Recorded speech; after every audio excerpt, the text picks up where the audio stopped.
जब भी मार्केट में आरएसआई 70 या फिर 80 की लाइन के ऊपर होता है तो हम उस प्राइस को ओवरबॉट समझकर बेचने लगते हैं, और जब भी आरएसआई इंडिकेटर 20 के नीचे आता है तो हम में से ज्यादातर रिटेल ट्रेडर्स इसे ओवरसोल्ड सिचुएशन कहकर बिना कुछ सोचे समझे यहां बाइंग करना पसंद करते हैं। लेकिन बहुत बार प्राइस ओवरबॉट एरिया में होने के बावजूद तेजी से ऊपर बढ़ती जाती है, तो कभी ओवरसोल्ड एरिया में आने के बाद भी तेजी से नीचे गिरती है। इसका मतलब आप आरएसआई को इस तरह से इस्तेमाल नहीं कर सकते हैं, और अगर आप भी इसी तरह से आरएसआई इंडिकेटर का इस्तेमाल करते हैं तो आप एकदम गलत है। लेकिन मेरा मानना है कि इसमें आपकी कोई गलती नहीं है, क्योंकि इंटरनेट पर मौजूद ज्यादातर वीडियोस में आपको यही बताया गया है। इसीलिए आज के वीडियो में हम आरएसआई इंडिकेटर को सही तरह से कैसे इस्तेमाल करना है इसे डिटेल से समझने वाले हैं। जब भी आरएसआई का मतलब होता है रिलेटिव स्ट्रेंथ इंडिकेटर, यानी कि ये इंडिकेटर हमें मार्केट में किसी चार्ट पर अब भी कौन सी जगह पर प्राइस में कितनी स्ट्रेंथ है, साथ ही प्राइस में कितना मोमेंटम है और वो कितने स्पीड से आगे बढ़ रही है, इसे दर्शाने का काम ये इंडिकेटर करता है। इसकी मदद से आप बायर्स और सेलर्स की ताकत को बड़ी आसानी से पहचान सकते हैं और उसी के मुताबिक अपना ट्रेड प्लान कर सकते हैं। आरएसआई हमें मार्केट में कौन से लेवल के आसपास रिवर्सल आने की संभावना ज्यादा है इसे पहचानने में मदद करता है। इसलिए आज की वीडियो में हम आरएसआई को एक रिवर्सल स्पॉटिंग इंडिकेटर के रूप में कैसे इस्तेमाल करना है इसे समझेंगे। आरएसआई के साथ चार्ट पर आने वाला संभावित रिवर्सल पकड़ने के लिए हमें आरएसआई डिवर्जेंस को समझना होगा। जब भी मार्केट में चार्ट पर प्राइस लगातार लोअर लोज बनाते हुए नीचे जा रही हो और उसी समय आरएसआई इंडिकेटर की आरएसआई लाइन में हायर लोज अगर लगते हैं, तो इसका मतलब हमारे प्राइस मूवमेंट और आरएसआई लाइन के बीच में कोई समानता नहीं है। यहाँ प्राइस लगातार नीचे जा रही है, यानी कि यहाँ सेलर्स मार्केट में हावी है, जिसे हम एक बेरिश सिग्नल की तरह देखते हैं। तो वही दूसरी तरफ आरएसआई इंडिकेटर में आरएसआई लाइन लगातार नीचे से ऊपर की तरफ जा रही है।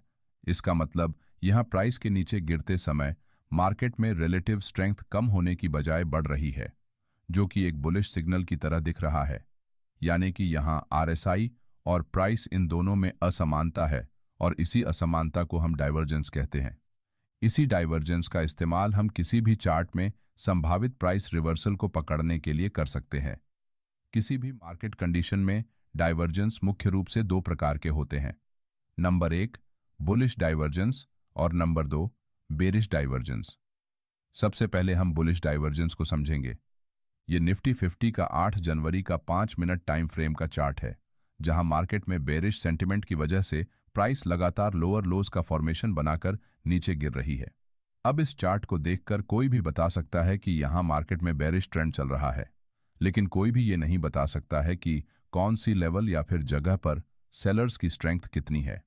लेकिन अगर आप यहां आरएसआई इंडिकेटर को चार्ट पर लगाकर देखेंगे तो आपको सब पता लग जाएगा। अब हमने इस उदाहरण में आरएसआई की किसी भी सेटिंग को चेंज नहीं किया है। यहां डिफॉल्ट तरीके से 14 पीरियड का आरएसआई चार्ट पर लगा है, जिसमें ऊपर की लाइन 70 की है और नीचे की लाइन 30 पर सेट की होती है। साथ ही इन दो लाइंस के दौरान 50 की लाइन है, जिसे बहुत से लोग जीरो लाइन भी बोलते हैं। अब आरएसआई को चार्ट पर कैसे लगाना है ये आप सभी जानते हैं, इसलिए हम उसमें हमारा समय बर्बाद नहीं करेंगे। यहाँ इस चार्ट में अगर हम प्राइस के सभी लोज को एक लाइन से कनेक्ट करते हैं तो हमें इस लाइन का उतार नीचे की तरफ जाते हुए दिखाई देता है। लेकिन उसी समय अगर हम आरएसआई लाइन को देखेंगे तो आरएसआई लाइन लगातार ऊपर की तरफ बढ़ रही है। इसका मतलब यहाँ दोनों में असमानता है, यानी कि डाइवर्जेंस है। अब यहाँ प्राइस नीचे गिर रही है लेकिन आरएसआई लाइन ऊपर बढ़ रही है, इसलिए ये एक बुलिश डाइवर्जेंस है। क्योंकि यहाँ जब प्राइस पहली बार नीचे आती है तो उस समय आरएसआई लाइन लगभग 30 के नीचे चली गई है, लेकिन बाद में प्राइस के नीचे गिरते समय सेलर्स की स्ट्रेंथ कम होने की वजह से आरएसआई लाइन धीरे धीरे ऊपर बढ़ रही है। इसका मतलब यहाँ मार्केट में प्राइस की मोमेंटम में कमी आई है, साथ ही उसकी स्पीड भी कम हो रही है, इसलिए यहाँ मार्केट में रिवर्सल आने की संभावना बहुत ज्यादा है। लेकिन अब आपके मन में सवाल आया होगा कि हम इस तरह की सिचुएशन में ट्रेड एंट्री कहां पर करें, क्योंकि यहां भी मार्केट में दो बुलिश कैंडल्स चार्ट पर बनी है और साथ में बुलिश डाइवर्जेंस भी दिख रहा है। तो क्या हम इस जगह लॉन्ग ट्रेड में एंट्री कर सकते हैं? इस तरह की सिचुएशन में जब भी मार्केट में प्राइस नीचे गिर रही हो और चार्ट पर बुलिश डाइवर्जेंस बना हो, तो उस समय जब तक प्राइस अपने लास्ट हायर लो को ऊपर की तरफ ब्रेक नहीं करती, तब तक आपको ट्रेड में एंट्री नहीं करनी चाहिए। जैसे कि यहाँ इस पॉइंट पर प्राइस ने अपना सबसे आखिरी स्विंग हाई लगाया है और अभी तक मार्केट ने इसे ब्रेक नहीं किया है, इसलिए हम अभी यहाँ पर कोई लॉन्ग ट्रेड एंट्री नहीं करेंगे। लेकिन थोड़ी देर बाद प्राइस जैसे ही इस हाई को स्ट्रॉन्ग बुलिश कैंडल के साथ ब्रेक करती है, तो हम यहाँ प्रॉपर स्टॉप लॉस के साथ लॉन्ग ट्रेड में एंट्री कर सकते हैं। कुछ ही देर में प्राइस हमारे प्रॉफिट टारगेट को हिट कर देती है। लेकिन बुलिश डाइवर्जेंस में ट्रेड एंट्री करते समय आपको हमेशा इस बात का ध्यान रखना है कि अगर RSI 50 लाइन के नीचे है और उसमें डाइवर्जेंस बन रहा है, तभी आपको बुलिश साइड में ट्रेड एंट्री करनी है, तभी आपको अच्छे रिजल्ट्स देखने को मिलेंगे। और अगर ऐसा नहीं होता तो आपको ट्रेड एंट्री करने से बचना चाहिए। इस बात को आपको हर हाल में याद रखना है। चलिए अब बेरिश डाइवर्जेंस को समझते हैं। ये बैंक निफ्टी का 24 जनवरी का 5 मिनट टाइम फ्रेम का चार्ट है, जहां प्राइस लगातार हायर हाइज लगाते हुए आगे बढ़ रही है। इसका मतलब यहां मार्केट का स्ट्रॉन्ग बुलिश सेंटिमेंट चार्ट पर दिखाई दे रहा है, जिसे देखकर बहुत से रिटेल ट्रेडर यहां ब्रेकआउट पर लॉन्ग ट्रेड में एंट्री करते हैं। लेकिन कुछ ही समय में मार्केट नीचे गिर जाता है और वो इस फेक ब्रेकआउट में ट्रैप हो जाते हैं। अब इसी तरह के फेक ब्रेकआउट से बचने के लिए आप RSI डिवर्जेंस का इस्तेमाल कर सकते हैं। इस चार्ट पर हम जैसे ही RSI इंडिकेटर को लगाते हैं, तो हमें यहाँ प्राइस की मूवमेंट और RSI लाइन के दौरान असमानता दिखाई देगी। क्योंकि यहाँ प्राइस ऊपर की तरफ जा रही है, तो वही RSI लाइन नीचे गिर रही है। इसका मतलब यहाँ मार्केट में बढ़ते हुए प्राइस के साथ बायर्स की स्ट्रेंथ कम होती जा रही है, जो कि एक बेरिश सिग्नल है। यहाँ 11:10 के बाद प्राइस में ब्रेकआउट करने की कोशिश अभी भी जारी है, लेकिन वही इस ब्रेकआउट में बहुत कम बायर्स इंटरेस्टेड होने की वजह से बाइंग प्रेशर में कमी आई है, जिसे हम RSI लाइन को देखकर बड़ी आसानी से बता सकते हैं। इसीलिए इस तरह के ब्रेकआउट में आपको लॉन्ग ट्रेड में एंट्री करने से बचना चाहिए। इसके विपरीत यहाँ बेरिश डाइवर्जेंस को देखते हुए आपको हमेशा शॉर्ट ट्रेड में एंट्री करने का मौका चार्ट पर ढूंढना चाहिए।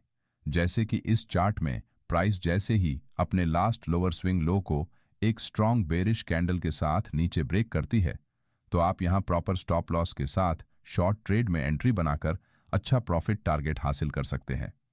लेकिन इस तरह के ट्रेड में एंट्री करने के लिए आपको इस बात को हमेशा याद रखना पड़ेगा कि जब तक RSI लाइन 50 से ऊपर नहीं जाती और उसमें बेरिश डाइवर्जेंस नहीं बनता, तब तक आपको शॉर्ट ट्रेड में एंट्री नहीं करनी चाहिए।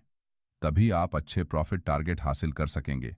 देखिए, ट्रेडिंग में 100 स्ट्रैटेजीज की जानकारी रखते हुए उन पर ट्रेड करने की कोशिश करने से अच्छा है कि आप किसी 1-2 स्ट्रैटेजीज को मास्टर करके उसमें महारत हासिल करते हुए बार बार उनका इस्तेमाल करें, जिससे आपका विनिंग रेशियो पहले के मुकाबले बहुत अच्छा हो जाएगा और आप शांत दिमाग से ट्रेडिंग कर सकेंगे। इस वीडियो में आपको सिर्फ 2 बातों का ध्यान रखना है। नंबर 1, बुलिश डाइवर्जेंस में RSI लाइन 50 के नीचे होते समय अगर बुलिश डाइवर्जेंस बनता है, तभी लॉन्ग ट्रेड एंट्री का प्लान करें। और नंबर 2, बेरिश डाइवर्जेंस में RSI लाइन 50 के ऊपर होते समय अगर बेरिश डाइवर्जेंस बनता है, तभी शॉर्ट ट्रेड में एंट्री करने की कोशिश करें। साथ ही प्रीवियस स्विंग हाई या फिर लो के ब्रेकआउट के बाद ही ट्रेड एंट्री करनी है, तभी आप छोटे स्टॉप लॉस लगाकर बड़े प्रॉफिट टारगेट निकाल सकेंगे और आपके कम से कम स्टॉप लॉस हिट होंगे। अगर आपको हमारा ये वीडियो अच्छा लगा तो वीडियो को लाइक और चैनल को सब्सक्राइब जरूर करें। धन्यवाद।